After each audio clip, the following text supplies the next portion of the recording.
किसानों का बन के पसीना, सींचता है धरती का सीना। मेहनत का तेरी हक दिलवाने, नई तकनीक नई खोज बताने। पशुधन को गुणवान बनाना, पौध सुरक्षा को सिखलाना, खेती के सब गुर समझाने, भारत का सरताज बनाने। आठों पहर है संग तुम्हारे, अन्नदाता अन्नदाता। नमस्कार, मैं हूं आपके साथ विभा उपाध्याय और आप सभी दर्शकों का अन्नदाता कार्यक्रम में स्वागत करती हूं। हमारे देश का किसान जन का पोषक है, वो श्रम का देवता है, अन्नदाता है। उसमें ही भारत की आत्मा निवास करती है और ऐसे ही किसानों की प्रगति के लिए हम खेती बाड़ी से जुड़ी हुई बहुत सी नई लाभकारी जानकारियां हर रोज सुबह लेकर आते हैं। तो चलिए कार्यक्रम शुरू करने से पहले देखते हैं क्या है आज के अन्नदाता में।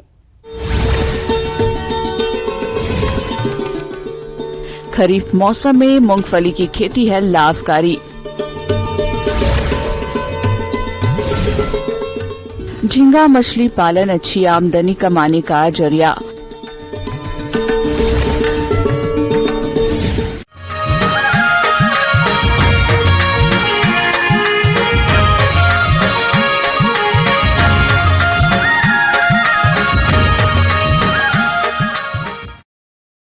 खरीफ मौसम में ली जाने वाली तिलहनी फसलों के अंतर्गत मूंगफली की बात की जाए तो इसकी खेती प्रदेश में बड़े पैमाने पर होती है और जो किसान भाई इसकी खेती करना चाहते हैं उनके लिए वर्तमान समय इसकी बुआई के लिए उपयुक्त चल रहा है। तो आप इसकी खेती से अधिक पैदावार लेने के लिए उन्नत प्रजातियों का चुनाव कर बुआई किस तरह से करें, इसकी जानकारी दे रही हैं कृषि विज्ञान केंद्र बरौली जिला समस्तीपुर के विषय विशेषज्ञ भारती उपाध्याय।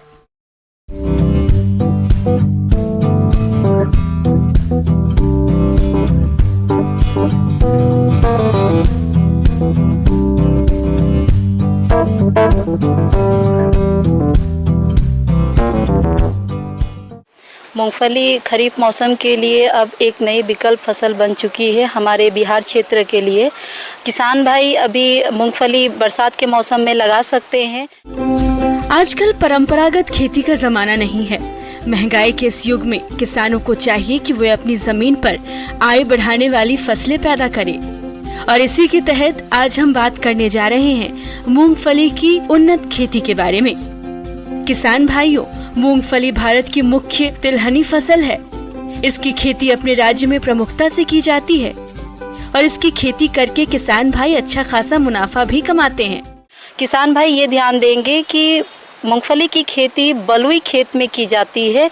जो एरिया में बलुई की खेत होगी, किसान भाई उन खेतों में इनका चयन कर अपना बुआई कर सकते हैं। और मूंगफली के लिए खेत की तैयारी हम लोग पहले मिट्टी पलटने वाली हल से कर लेते हैं। उसके बाद हम लोग उसमें रोटावेटर के द्वारा उस खेत को भुरभुरा बना लेते हैं। उसके बाद उसमें हम लोग क्यारी विधि द्वारा भी हम लोग मूंगफली की बुआई कर सकते हैं।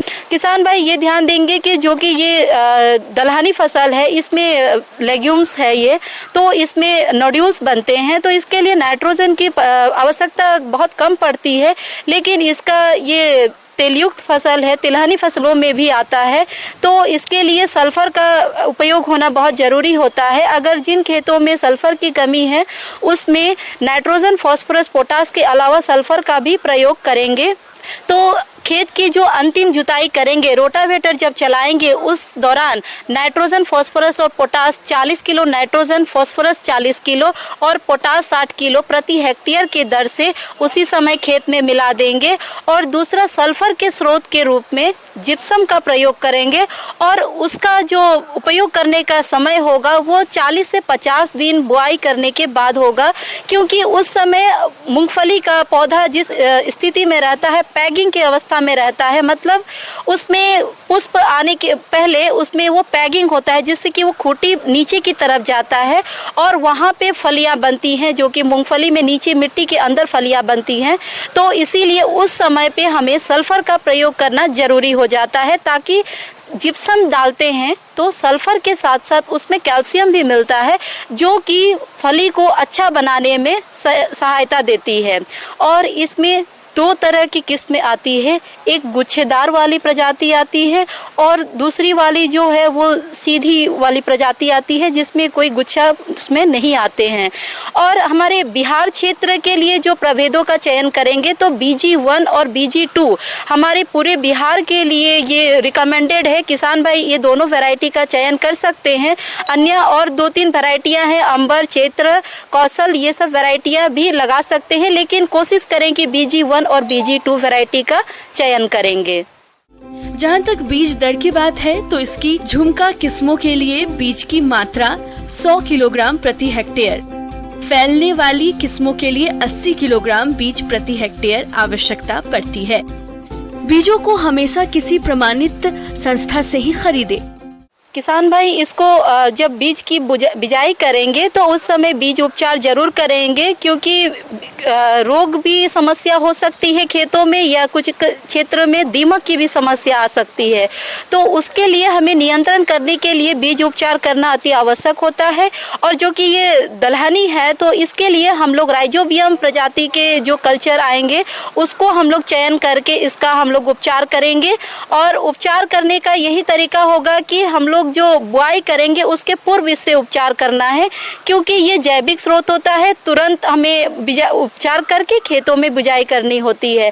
तो प्रति किलो बीज के लिए हम लोग 1 हेक्टेयर अगर बीज के लिए अगर ले रहे हैं तो हम लोग 250 ग्राम राइजोबियम कल्चर लेंगे और 1 हेक्टेयर बीज के लिए हम लोग उपचार करेंगे, मतलब 70 से 75 किलो बीज के लिए हम लोग 250 ग्राम राइजोबियम कल्चर लेंगे और उपचारित करेंगे। नहीं तो हम लोग सीधी पंक्ति विधि द्वारा भी मूंगफली की बुआई कर सकते हैं।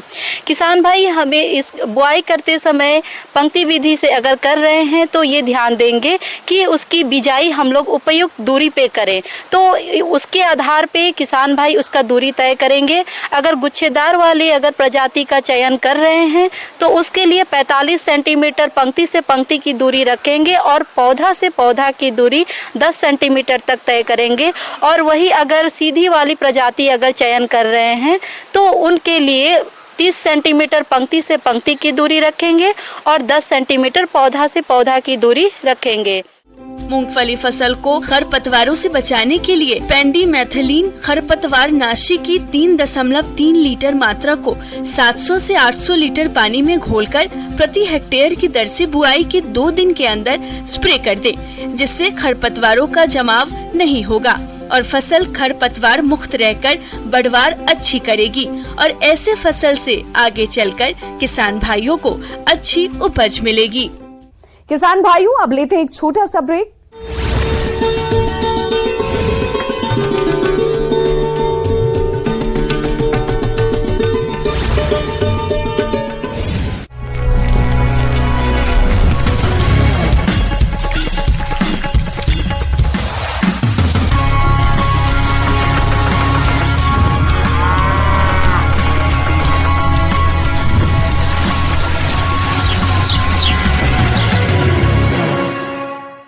ब्रेक के बाद आप सभी दर्शकों का अन्नदाता में स्वागत है।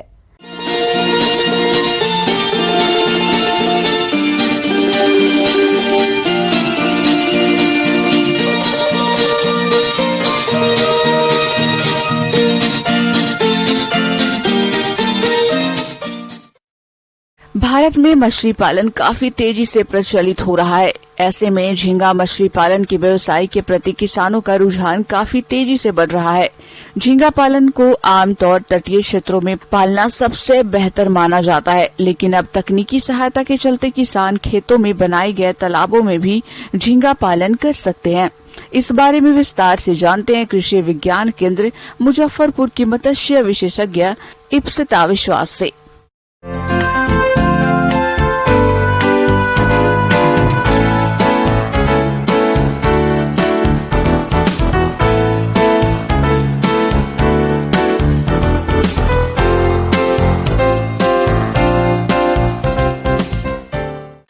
पूरा विश्व भर में आप लोगों को जैसे पता ही होगा कि पूरे विश्व भर में महाझींगा पालन एक प्रमुख व्यवसाय के रूप से एक बहुत ही लोकप्रिय है। वो इसी कारण क्योंकि झींगा बहुत ही सुस्वादु एवं पौष्टिक एक आहार के रूप में भी देखा गया है।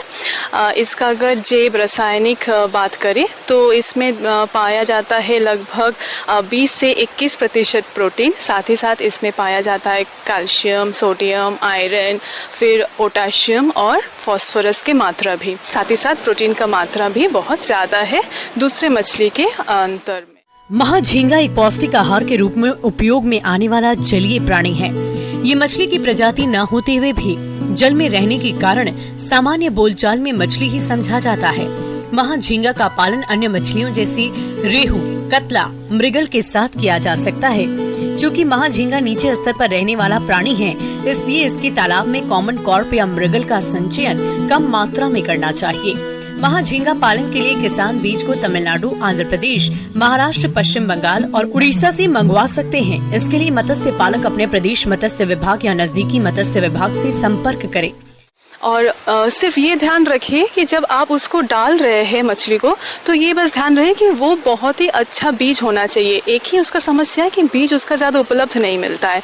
तो आपको पहले ध्यान रखना है कि आपका बीज का स्रोत कहाँ से आप ले रहे हैं। तो अगर आप उस हिसाब से डालते हैं और उतना ध्यान रखिए कि कितना उसका जो स्टॉकिंग है वो 50 से 100 प्रति मीटर स्क्वायर ही होना चाहिए। अब मीठा पानी में भी आप झींगा पालन बहुत अच्छे से उसको पालन कर सकते हैं। जब आप झींगा पालन करना चाहेंगे मीठा पानी में, तो मिनिमम आपको 1 एकड़ के ज़मीन चाहिए या फिर 1 एकड़ के तालाब रकबा वाला ज़मीन चाहिए, जिसमें आप महाझींगा आप उसको एक उसका जो प्रजाति साइंटिफिक जो नाम है वो है माइक्रोबैक्टीरियम रोज़नबर्गी और लोकली उसको स्कैम्पी भी बोलते हैं। मटियाही या दोमट मिट्टी वाले एकड़ या इससे छोटे तालाब महाझींगा पालन के लिए अच्छे होते हैं। महाझींगा के बीज संचयन करने के पूर्व तालाब की सफाई करवा ले, ताकि उसमें किसी प्रकार की खाऊ मछली या हानिकारक कीड़े इत्यादि न रहें। इसके बाद सामान्य तौर पर जिस प्रकार मछली पालन के लिए तालाब की तैयारी की जाती है, ठीक उसी प्रकार से तालाब की तैयारी कर ले। साथ ही झींगा मछली को छिपने के लिए बांस, झाड़, पुराने टायर इत्यादि तालाब में डालें। जब तालाब के पानी का रंग हल्का हरा अथवा भूरा हो जाए, तब बीज का संचयन करें। केवल महाझींगा पालन तकनीक में 20,000 झींगा के बीज प्रति एकड़ के दर से संचयन किया जा सकता है, जबकि अन्य मछलियों के साथ इसका 50% यानी कि 10,000 झींगा बीज का संचयन प्रति एकड़ किया जा सकता है। और जब तालाब में डाल रहे तो 15 दिन पहले ही तालाब को आपको प्रबंधन करना पड़ेगा, जिसके लिए आपको चूना लगभग 40 से 80 किलो, गोबर आपको डालना है लगभग 2 से 4 टन, आपको यूरिया भी डालना होगा 40 से 60 किलोग्राम और साथ ही साथ सिंगल सुपर फॉस्फेट 80 से 120 किलो प्रति एकड़। अगर आप ये सब डाल लेते हैं तो पोस्ट लार्वा का बात करते हम पहले बोलते हैं कि जो आपका जो झींगा का जो जीव चक्र है वो है जो अंडा के बाद उसका 11 लार्वल स्टेजेस होता है, जो कि 22 से 25 दिन तक ही उसका ख़त्म हो जाता है। 25 दिन के बाद वो पोस्ट लार्वल स्टेज में आता है, जो झींगा का जो एक छोटा रूप उसका धारण कर लेते हैं।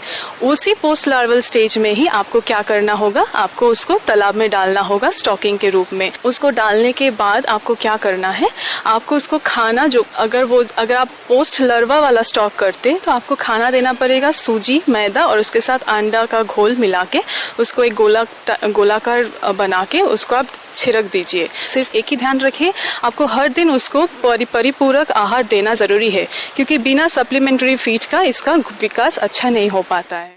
झींगा सर्वभक्षी के साथ साथ परभक्षी स्वभाव का होता है, इसलिए तालाब में आहार की कमी न होने दे, अन्यथा भूखा रहने की दशा में झींगे आपस में एक दूसरे को खाना शुरू कर देते हैं। सामान्यतः झींगा बीज के वजन का 10% तक आहार प्रतिदिन झींगों की तीव्र गति से वृद्धि के लिए शाकाहार और मांसाहार दोनों तरह का भोजन दे। इसके लिए झींगों को भोजन के रूप में 80% शाकाहारी और 20% मांसाहारी भोजन देना लाभकारी होता है। इसके आहार में 4% सरसों की खली, 4% राइस ब्राउन और 2% फिश मील दे। साथ ही मांसाहार में प्रमुख रूप से मछलियों को चूरा, घोंघा, छोटे झींगे एवं बूचड़ खाने का अवशेषों को दिया जा सकता है। तो इस हिसाब से आपको सप्लीमेंट्री फीडिंग के ऊपर भी बहुत अच्छे से ध्यान रखना पड़ेगा और आपको सुबह और शाम 2 टाइम ज़रूर उसको खाना देना चाहिए। इसके साथ आपको ये भी ध्यान रखना चाहिए, जब आप झींगा पालन करते हैं तो टेम्परेचर एक बहुत इसमें खासियत है। टेम्परेचर इसमें 24 से मिनिमम 24 से 35 डिग्री सेल्सियस तक ही होना है। जब इसके कम आ जाता है तो बेटर है कि आप उसको बेच दीजिए। 24 से अगर टेम्परेचर ज़्यादा कम होता है तो उसका जो मृत्यु का दर है वो भी ज़्यादा हो जाता है। झींगा की वृद्धि की जांच के लिए समय समय पर जाल चलाकर वृद्धि की जांच करें। ऐसे आहार का प्रयोग करें जो पानी में स्थिर रहे और जल को कम प्रदूषित करे। साथ ही जो झींगा 50 से 100 ग्राम के हो गए हैं उन्हें निकाल कर बेच दें ताकि बचे हुए छोटे झींगों का विकास किया जा सके। तभी आप उसको अच्छे से 6 से 7 महीना तक उसको आप पालन कर सकते हैं। तो इस समय क्या होता है, जो ये जो 6-7 महीना का जो पालन का जो समय है उससे झींगा मछली लगभग 50 से 100 ग्राम तक हो जाता है, जिसका मार्केट वैल्यू भी बहुत अच्छा प्राप्त हो सकता है। यानी अगर आप कॉमन मछली अगर डालेंगे जो कि मीठा पानी में होता है, यानी रोहू, कतला, नैनी, उसका आपको 150 से 200 या 250 प्रति किलो ही आपको दर मिलेगा। पर वही अगर आप झींगा मछली पालन करते हैं और महाझींगा अगर आप बेचते हैं, उसका 50 से 100 ग्राम तक भी आ जाता है, तो उसका रेट हो जाता है 300 से 350 प्रति किलो, जो कि बहुत ही बेहतर होंगे आप लोगों के लिए। आगे और भी हैं खेती बाड़ी से जुड़ी हुई बहुत सी रोचक जानकारियां। यहां रुकेंगे एक छोटे से ब्रेक के लिए।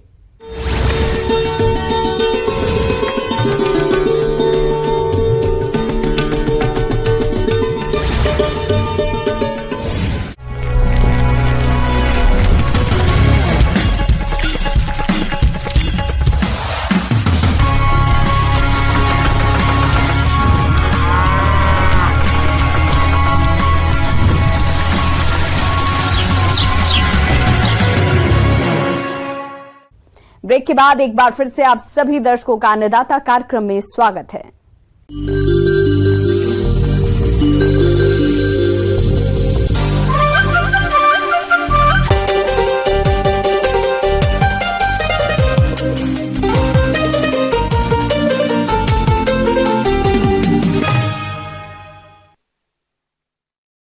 अपने राज्य के बहुत से किसान खरीफ मौसम में अरहर की खेती करते हैं, लेकिन खेत में नमी के चलते फसल में खरपतवार उगाते हैं। ये खरपतवार मुख्य फसल की पैदावार बाधित करते हैं, साथ ही कीट और रोगों को फैलाते हैं। इसलिए शुरुआती अवस्था से ही अरहर की फसल में खरपतवारों की रोकथाम करना बेहद जरूरी होता है।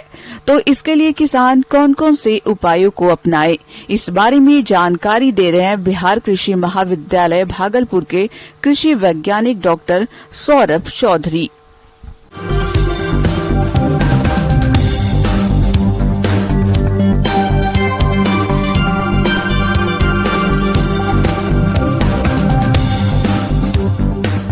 अरहर एक दलहनी पौधे हैं जो कि भारत ही नहीं अपने राज्य में मुख्य रूप से की जाती है। इसका बुआई जून लास्ट सप्ताह से जुलाई के प्रथम सप्ताह में की जाती है और इसकी दूरी दोनों लाइन के बीच 75 सेंटीमीटर और पौधे के बीच की दूरी 30 सेंटीमीटर रखते हैं। दोनों लाइन की दूरी ज़्यादा होने से इसके बीच में अच्छा खासा गैप रहता है, जो कि खरपतवार नियंत्रण, खरपतवार उगने का मुख्य साधन है। किसान भाइयों, खरपतवार ऐसे अनचाहे पौधे हैं जो फसलों के साथ पानी, प्रकाश और पोषक तत्वों और स्थान के लिए मुख्य फसल के साथ प्रतिस्पर्धा करते हैं। वहीं दूसरी तरफ ये खरपतवार फसल में रोग और कीटों, व्याधियों को फैलाने का भी कार्य करते हैं, जिससे फसल की पैदावार में भारी गिरावट हो जाती है। इसके अलावा इन खरपतवारों के बीज फसलों की उपज मिलकर इसकी गुणवत्ता को भी खराब कर देते हैं।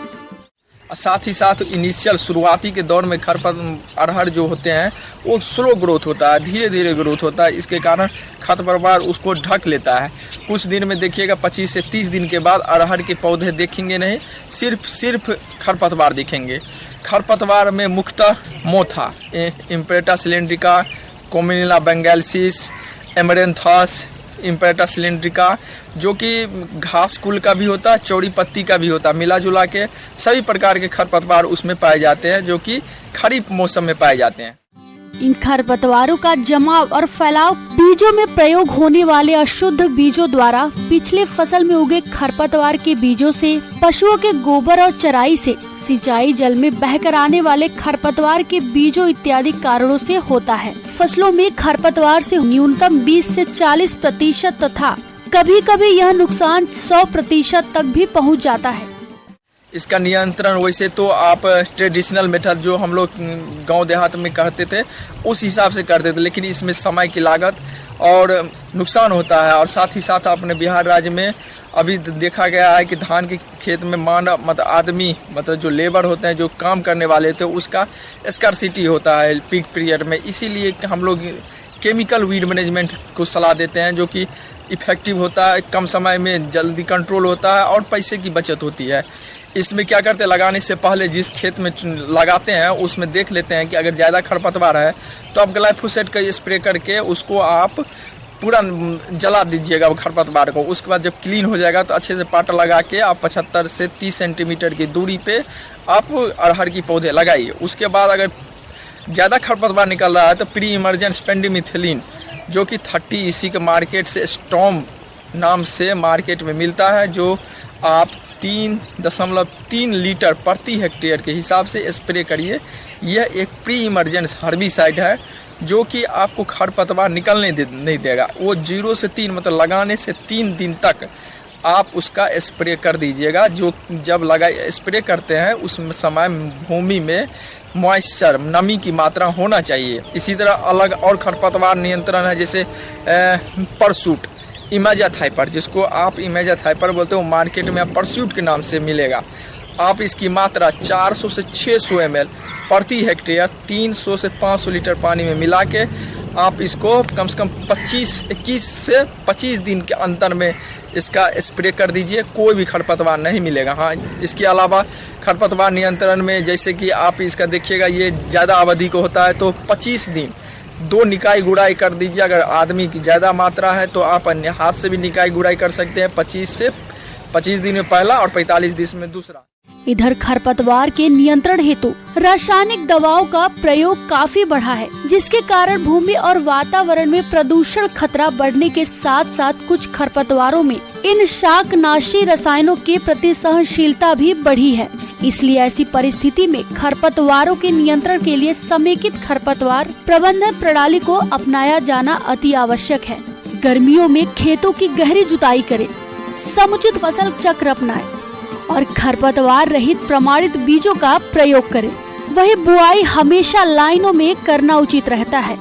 पौधों से पौधों की दूरी और लाइन से लाइन की दूरी उचित रखें, जिससे निकाई गुड़ाई करने में आसानी रहती है। वही उगे हुए खरपतवारों को नष्ट करने के लिए निकाई गुड़ाई करते रहें। खेतों में पूरी सड़ी हुई गोबर या कंपोस्ट की खाद का ही प्रयोग करें। हरी खाद का प्रयोग करने से खरपतवार कम उगते हैं। इस तरह से अरहर जो है हमारे इस जो खरपतवार नियंत्रण जो अच्छे से हो जाएगा तो इसकी पैदावार 3 से 4 गुना बढ़ जाती है। और इस तरह से किस्म का चयन कर अच्छे से करिए। उसका जो कीड़ा मकोड़ा उस अच्छे से उसका मैनेजमेंट प्रबंधन करने से भी उसका उपज अरहर का उपज बढ़ जाता है।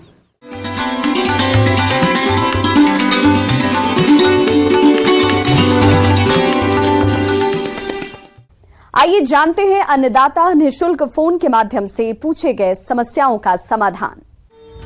अन्नदाता निःशुल्क फोन संपर्क सेवा के माध्यम से पूछे गए प्रश्नों में से आज हमने जिस प्रश्न को कार्यक्रम में शामिल किया है उसे पूछा है ग्राम मेहरम चेक, जिला लखीसराय के कृषक ब्रजेश भारती ने। ये दुधारू पशुओं के आहार प्रबंधन के बारे में जानकारी चाहते हैं। तो ब्रजेश भारती जी, आपकी जानकारी के लिए प्रस्तुत है कार्यक्रम का ये अंश। पशु पोषण के में आपको क्या क्या ध्यान रखना चाहिए ताकि आप अधिक से अधिक दूध ले सकें। तो किसान भाइयों, मैं आपको ये बताता हूँ 70 से 80% जो दूध उत्पादन में खर्च होता है वो पशु पोषण से होता है। तो अगर आप अच्छा पशु पोषण कर रहे हैं तो आप उससे दूध उत्पादन बढ़ा सकते हैं। तो पहले आपको ये मालूम होना चाहिए कि आप पशुओं को खिलाते क्या है। आप पशुओं को मोटा चारा खिलाते हैं, जिसको कि जहाँ गेहूं पैदा होता है उसको भूसा बोलते हैं और जहाँ धान पैदा होती है वहाँ पुआल बोलते हैं। तो ये सूखा चारा कहलाता है। इसके सिवाय आप पशुओं को हरा चारा खिलाते हैं। हरा चारा दो प्रकार का होता है, एक हरा चारा दलहनी होता है और एक गैर दलहनी होता है। और गैर दलहनी चारा आता है मक्के और ज्वार की चरी। तो ये दो प्रकार के हरे चारे होते हैं जो कि पशुओं को खिलाए जाते हैं। और तीसरा होता है पशु सांद्र मिश्रण, जिसको पशु आहार बोलते हैं। आपके पास जो हरा चारा उपलब्ध रहता है वो है मक्का और ज्वार की चरी। तो ऐसा बोला जाता है कि अगर आपके पास 25 से 28 किलो मक्के और ज्वार की चरी है, वो एक दुधारू पशुओं के लिए निर्वाह राशन का पोषक तत्वों को पूरा कर देती है। इसके अलावा दुधारू पशुओं के आहार में सूखे और हरे चारे का भी समावेश करना चाहिए। गाय और भैंसों के लिए प्रतिदिन चारे की मात्रा हरा चारा 10 से 12 किलोग्राम, सूखा चारा 7 से 8 किलोग्राम प्रतिदिन प्रति पशु को खिलाएं, जिससे पशुओं की दुग्ध उत्पादन क्षमता में बढ़ोतरी होती है। अब आप पशु आहार अपने घर में कैसे बनाएंगे? बहुत सरल तरीका है किसान भाइयों। आपको बाजार में जाने की जरूरत नहीं है, फैक्ट्रियों से बना हुआ पशु आहार आपको खरीदने की जरूरत नहीं। जब आपको अगर 100 किलो पशु आहार बनाना है तो आप उसमें एक भाग ले लीजिए, एक भाग ले लिए अनाज का। अब अपन जानवरों के लिए अनाज कौन सा यूज करते हैं? आप मक्के और ज्वार की दलिया, ये एक भाग ले लीजिए। इसके बाद एक भाग आप खलियों का ले लीजिए, कोई सी भी खली हो आपके पास, सरसों की खली हो, तिल की खली हो, कपास की खली हो, और आपके पास मूंगफली की खली हो, सोयाबीन की खली हो। तो एक भाग आप खलियों का ले लीजिए और एक भाग आप चोकर का ले लीजिए और एक बार आप चुनी का ले लीजिए। उस 100 किलो दाने में आपको 2% 2 किलो खनिज मिश्रण, जो कि बाजार में आप अगर दुकान में जाएंगे और दुकान वाले से बोलेंगे हमको पशुओं के लिए खनिज मिश्रण चाहिए, तो आपको किसी भी कंपनी का आपको दे देगा। तो वो 2 किलो खनिज मिश्रण मिलाना है। 1 किलो उसमें नमक, हर किसान भाइयों के पास वो डर्रे वाला नमक होता है, उसको पीस लीजिए। तो 1 किलो आप उसमें नमक मिला दीजिए। संतुलित आहार कैसे देना है इसके बारे में हम आपको बताएंगे। तो मैंने जैसे आपको बताया, अगर आपके पास केवल भूसा है तो आप भरपेट भूसा दीजिए और 1 किलो दाना पशु आहार निर्वाह राशन के लिए दीजिए। और हर 1 लीटर गाय के हर 1 लीटर दूध के लिए 400 ग्राम पशु आहार दीजिए। और अगर आपके पास भैंस है तो हर 1 लीटर दूध के लिए 500 ग्राम पशु आहार दीजिए। इसके साथ ही दुधारू पशुओं के जीवन निर्वाह के लिए अतिरिक्त आहार खिलाया जाता है। अगर गाय और भैंस दूध नहीं दे रही है तो उसके जीवन यापन के लिए 1 किलोग्राम दाना मिश्रण खिलाना जरूरी होता है। तो इस प्रकार अगर आप संतुलित आहार देंगे, इससे आपका दूध उत्पादन बढ़ेगा। किसान भाइयों, कृषि संबंधित समस्या और सुझावों के लिए आप हमें इस पते पर संपर्क कर सकते हैं। प्रोड्यूसर अन्नदाता, news 18 Bihar Jharkhand, Ramoji film city Hyderabad 501512। साथ ही आप हमें ईमेल भी कर सकते हैं। हमारा ईमेल एड्रेस है p18annadatabihar@nw18.com। इसके अतिरिक्त आप हमें निःशुल्क हेल्पलाइन नंबर 180088921633 पर सोमवार से शनिवार सुबह 10 बजे से शाम 4 बजे के बीच संपर्क भी कर सकते हैं। अब समय हो रहा है आपसे विदा लेने का। कल फिर होगी मुलाकात कृषि से जुड़ी महत्वपूर्ण जानकारियों के साथ। नमस्कार।